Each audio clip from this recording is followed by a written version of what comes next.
Sir क्लासमध्ये मजा आली आणि डेन्सिटी मी हे शिकलोय की ज्याची डेन्सिटी कमी असेल आणि जर जर पाण्याची डेन्सिटी एका वस्तूच्या डेन्सिटी पेक्षा जास्त असेल तर ती वस्तू फ्लोट होणार आणि जर त्या वस्तूची डेन्सिटी जास्त असेल पाण्यापेक्षा तर ती वस्तू सिंक होणार. सिंक होणार. येस.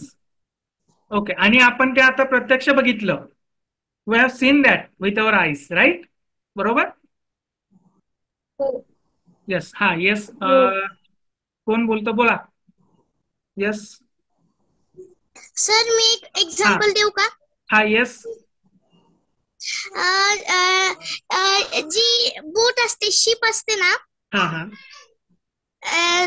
त्याचं वजन जास्त असतं तरी पण ती पोहते, कारण जो सी असतो तो खूप मोठा असतो, तिथे जागा जास्त असल्यामुळे ती फ्लोट होते.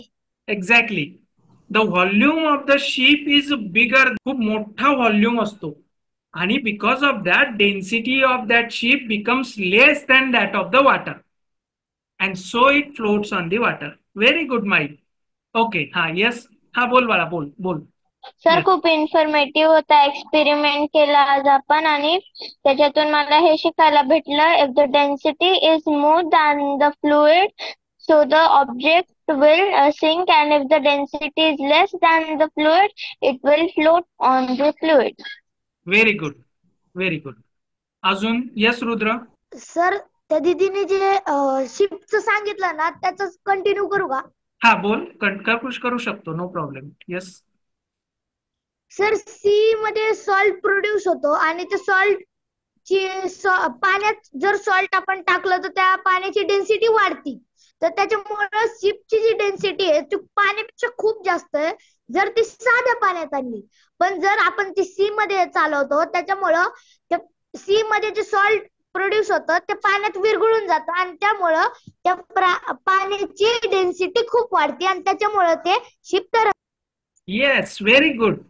Very good. म्हणजे फक्त शेप जो आहे त्याचा व्हॉल्यूम जो आहे तो जास्त असतो हे कारण नाहीये, तर दुसरं रिझन आपल्याला सापडलं की सी ची डेन्सिटी किंवा सी वॉटर जे आहे त्याची डेन्सिटी जास्त असते, त्याच्यामुळे पण शिपला वरती फ्लोट व्हायला मदत होत असेल. Exactly right. Very good Rudra. Okay. अजून कोणाला काही बोलायचं आहे, काही सांगायचं आहे, काही ऍड करायचं आहे आपल्या याच्यात? जे मी तुम्हाला सांगितलं पहिल्यांदा की तुम्ही एक्सपेरिमेंट केला होता ते पोटॅटो वॉटरचं ते. हा. हा. हा, तो मी युट्यूबवर पण टाकलाय. Very good. तुझ्या युट्यूब चॅनलची लिंक पण आपल्या व्हॉट्सअपच्या ग्रुपमध्ये टाकून दे, म्हणजे इतरांना पण ते कळेल. ठीक आहे. Yes sir. Yes. Okay. Very good. अजून. सर एक क्वेश्चन. हा. येस. बोल बाळा. सर आपण जर पाण्यामध्ये कॉइन टाकलं तर तो फ्लोट होत नाही, सिंक होतो. हा. Y?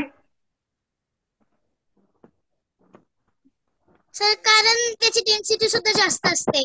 Density of the coin is more than that the density of water, so it will sink in that water. येत आहे? हो सर. येस. येस. आणखी एक प्रश्न तुम्हाला तुमच्या डोक्याला थोडस चालना म्हणून बघा. आता ह्या जो हा होता आपला वुडन पीस होता, याला विशिष्ट शेप होता आणि त्याचा काहीतरी फॉर्म्युला होता, त्याच्यावरनं आपण याचा व्हॉल्यूम कॅल्क्युलेट करू शकलो. पण समजा अशी माझ्याकडे एखादी वस्तू आहे की जिचा विशिष्ट असा शेप नाहीये, नो स्पेसिफिक शेप. दगड आहे एखादा दगड, त्याचा व्हॉल्यूम कसा कॅल्क्युलेट कराल? बघा तुम्हाला उत्तर मिळतं का? आणि मिळालं तर खूप छान, नाही मिळालं तर आपण उद्या डिस्कस करू. ठीक आहे. ओके. ठीक आहे.